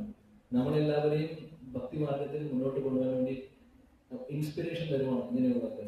അതുകൊണ്ട് ഇത്രയും ബിസി ആയിട്ടുള്ള ഷെഡ്യൂൾ, ഇത്രയും ബിസി ആയിട്ടുള്ള വ്യക്തിക്ക് സമയം കണ്ടെത്താന്നുണ്ടെങ്കിൽ നമുക്ക് എന്നുള്ള സമയം കണ്ടെത്തിക്കൂടാ, അല്ലെ? നമുക്ക് വീട്ടിൽ സമയമുണ്ട്. അതുകൊണ്ട് ഭക്തി എന്ന് പറയുന്നത് നമ്മുടെ ജീവിതത്തിന്റെ ഒരു ഭാഗമാക്കി മാറ്റണം. ഒരു സംശയമില്ല. ബാക്കി എല്ലാ കാര്യങ്ങളും ചെയ്യണമെന്നല്ല, പക്ഷെ ഇതിന് ഏറ്റവും കൂടുതൽ പ്രാധാന്യം കൊടുക്കണം. നാമജപം, ഭഗവത്ഗീത, ഭാഗവത പാരായണം, സത്സംഗം ഒക്കെ അത് കഴിഞ്ഞിട്ടേ ഉള്ളൂ മറ്റുള്ള കാര്യങ്ങൾ. കല്യാണമുണ്ട്, സത്സംഗത്തിന് പോകുന്നില്ല, അത് ന്യായമല്ല. സത്സംഗം കഴിഞ്ഞിട്ട് കല്യാണത്തിന് പോകാം. ഇനി ഭക്തരുടെ കല്യാണമാണെങ്കിൽ പൊക്കോളൂ, വലിയ ആവശ്യമാണ്. അല്ലാതെ പോയി അവിടെ പോയി പ്രസാദമല്ലാത്ത ഭക്ഷണം കഴിക്കുന്നതിനേക്കാൾ നല്ലത് ഇവിടെ വന്ന് സത്സംഗം കൂടി പ്രസാദം കഴിക്കുന്നതാണ്. അതുകൊണ്ട് ഈ ഒരു കാര്യത്തിന് പ്രാധാന്യം നമ്മൾ കൊടുക്കുക. അതേപോലെ തന്നെ ഗീത ജയന്തി പ്രമാണിച്ച് ആർക്കെങ്കിലും ഭഗവത്ഗീത നിങ്ങളുടെ കുടുംബത്തിലുള്ള ആളുകൾക്കോ കൂട്ടുകാർക്കോ ഏതെങ്കിലും ഫാമിലികൾക്ക് നിങ്ങൾക്ക് ദാനം കൊടുക്കണമെന്നുണ്ടെങ്കിൽ, ഗിഫ്റ്റായിട്ട് കൊടുക്കണമെന്നുണ്ടെങ്കിൽ, ഇതിലും നല്ല ഗിഫ്റ്റ് വേറെ ഇല്ലാട്ടോ. ഇതിലും നല്ല ഗിഫ്റ്റ് ഇല്ല. വെറുതെ പ്ലേറ്റും മറ്റേ സൂപ്പർ മാർക്കറ്റിൽ പോയി പ്ലേറ്റുകളും ഗ്ലാസുകളും അല്ലെങ്കിൽ വല്ല ഷോക്കേസിൽ വെക്കാനുള്ള വല്ല സാധനങ്ങളും കൊടുത്തിട്ട് കാര്യമില്ല. അതിനേക്കാൾ നല്ലതല്ല. അത് കൊടുത്തിട്ട് പ്രയോജനമില്ല, അത് നശിച്ചു പോകും. എന്നാൽ ഇത് അവരുടെ ജീവിതം മാറ്റും. ഭഗവത്ഗീത ദാനമായി കൊടുക്കും. ഇതിനേക്കാൾ വലിയ ദാനമില്ല. ഭഗവാന്റെ മഹാകൃപയാണ്, പ്രഭുപാദന്റെ മഹാകൃപയാണ് നമുക്ക് ഇതിനുള്ള ഈ ഭഗവത്ഗീത ചുരുങ്ങിയ വിലയിൽ നമുക്ക് കിട്ടുന്നത്. ഇത്രയും ഒരിക്കൽ ഞാൻ അതുകൊണ്ട് പറഞ്ഞു നിർത്താം. ഒരിക്കൽ ഒരു വ്യക്തി, ഒരു വർഷനായിട്ടുള്ള ഭക്തൻ ട്രെയിനിൽ പോകുമ്പോൾ, ബോംബെയിൽ നടക്കുന്നതാണ്, അദ്ദേഹം പുസ്തക വിതരണം ഡിസ്ട്രിബ്യൂഷൻ ചെയ്തുകൊണ്ടിരിക്കുകയാണ്. അപ്പോൾ അതിലൊരാൾ പറഞ്ഞു ഇത് നിങ്ങൾ പൈസക്കാണോ കൊടുക്കുന്നത്? കൃഷ്ണൻ ഫ്രീ ആയിട്ടല്ലേ ഭഗവത്ഗീത അർജുന് പറഞ്ഞു കൊടുത്തത്? നിങ്ങൾ പൈസക്കാണോ വിൽക്കുന്നത്? അദ്ദേഹം പറഞ്ഞു ഇത് ഫ്രീ തന്നെയാണ്, സംശയമൊന്നുമില്ല, പക്ഷെ കൊറിയർ ചാർജ് ഉണ്ട്. ഞാൻ അവിടെ ഇത് പ്രിന്റ് ചെയ്യുന്നത് വേറെ സ്ഥലത്താണ്, അവിടെ നിങ്ങൾ കൊറിയർ ചാർജ് മാത്രം, അത് ആ പൈസ മാത്രമേ വാങ്ങിക്കുന്നുള്ളൂ, അല്ലാതെ നിങ്ങൾക്ക് ഇതിന്റെ പൈസയല്ല, ഇത് ഫ്രീ തന്നെയാണ്. പക്ഷെ ഇത് പ്രിന്റ് ചെയ്യാനുള്ള കുറച്ച് ചെലവുണ്ടല്ലോ, അല്ലെങ്കിൽ ഇത് കൊറിയർ കിട്ടണ്ടേ, എവിടെയാണ് പ്രിന്റ് ചെയ്യുന്നത് അവിടെ നിങ്ങളുടെ എത്തണ്ടേ, അതിനുള്ള ആ കുരുക്ഷേത്ര ഭൂമി, അദ്ദേഹം പറഞ്ഞതാണ് കുരുക്ഷേത്ര ഭൂമിയിൽ നിന്ന് ബോംബെ വരെ വരാനുള്ള കൊറിയർ ചാർജ് മാത്രമാണ്, നിങ്ങൾക്ക് അത് തന്നാൽ പോലെ. നിങ്ങൾക്ക് അത് തരാൻ പറ്റില്ല, ഇനി തരാൻ പറ്റില്ലെങ്കിൽ സാരമില്ല, ഫ്രീ ആയിട്ട് വെച്ചോളൂ. അപ്പോൾ ഇത് വില കൊടുത്ത് വാങ്ങിക്കുന്ന ഒരു കാര്യമല്ല. ഈ വില, ഇത് പൈസ ചെറിയൊരു എമൗണ്ട്, നമുക്ക് 400 രൂപയെന്തോ നമ്മളിവിടെ പറയുന്നുള്ളൂ. ഈ 400 രൂപയ്ക്ക് ഒരാളുടെ ജീവിതം മുഴുവൻ മാറ്റാനുള്ള ബോംബാണിത്. ജീവിതം മാറിപ്പോകും. വെറുതെ വീട്ടിൽ ഇത് ഭഗവാന്റെ രൂപം കണ്ടാൽ തന്നെ ഇത് വീട്ടിൽ ഉണ്ടെങ്കിൽ എന്തെങ്കിലും ഒരു ദിവസം എടുത്ത് വായിക്കാൻ തോന്നുന്നു, ഉറപ്പാണ്. മാതാജിയുടെ വീട്ടിലില്ലെങ്കിൽ ഞാൻ ഇന്നൊരു കോപ്പി തരും. ഉണ്ട്.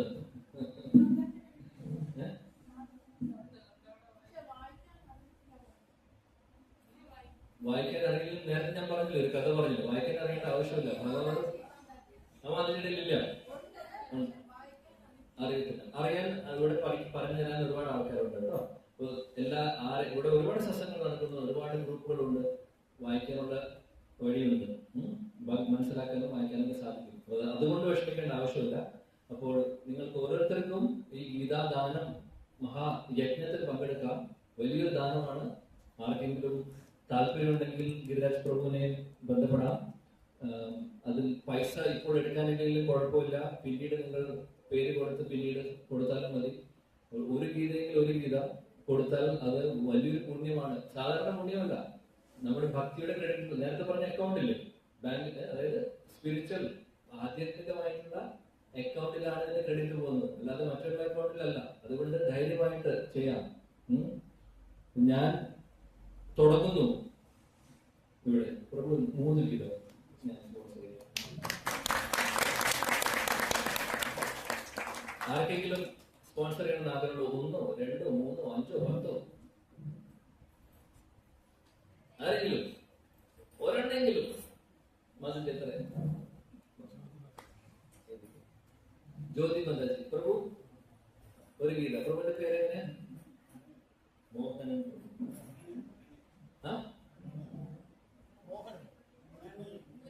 മുരളി ഒരു ഗീത. വേറെ മാതാജിയുടെ പേര് ഉഷ. 5. പ്രഭുവിന്റെ പേര് മോഹനപിള്ള. ഹരിബോൽ. 5.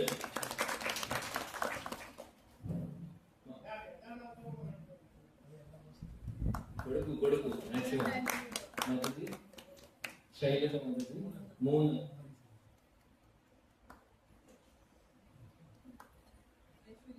ഐശ്വര്യ 2. ഐശ്വര്യ മാതാജി 2.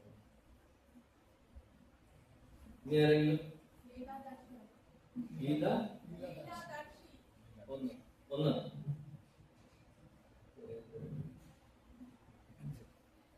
വിശ്വനാഥൻ ഗുരു.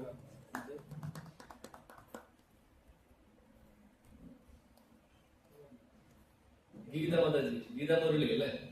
ഗീത മുരളി മാതാജി 2. വിജയകുമാർ പ്രഭു 1. ഇനി ആരെങ്കിലും? പ്രഭു പേര് ശ്രീകുമാർ.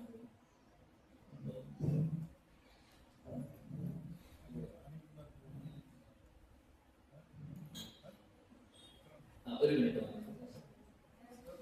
ശിവപ്രസാദ് പ്രഭു.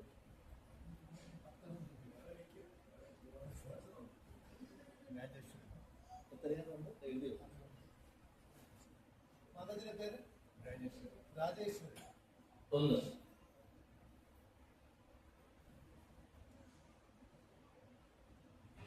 ഭഗവത്ഗീത ഇല്ലാത്തവരുടെ വീട്ടിലേക്ക് ഇതെല്ലാം പോകും. നമ്മൾ ചെയ്യുന്നത് ശരിക്കും വലിയൊരു ദാനമാണ്. ഇല്ലാത്ത ആളുകളിലേക്ക് ഇവർക്കറിയാം എവിടെ ഇല്ല എന്നുള്ളത്. അവിടെയെല്ലാം പോയി ഇതെല്ലാം നമ്മൾ ഡിസ്ട്രിബ്യൂഷൻ ചെയ്യുന്നുണ്ട്. അതിന്റെ പേര് 2.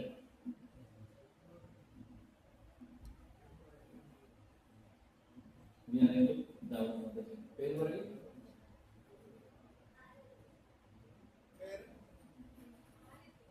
ആരതി. ആരതി എത്രയാണ് മാതാജി? ഒന്നോ രണ്ടോ? ഒന്ന്. ശിവ മാതാജി.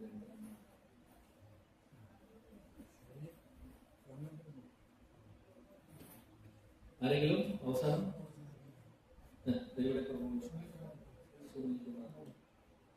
മൂന്ന്.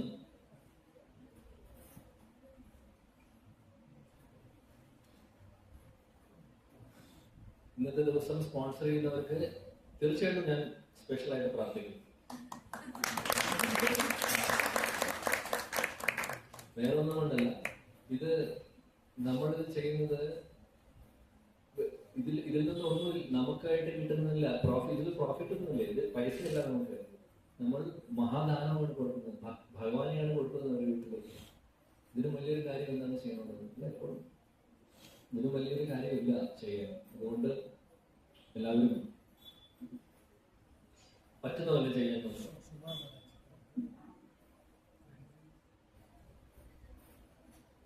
ഇവിടെ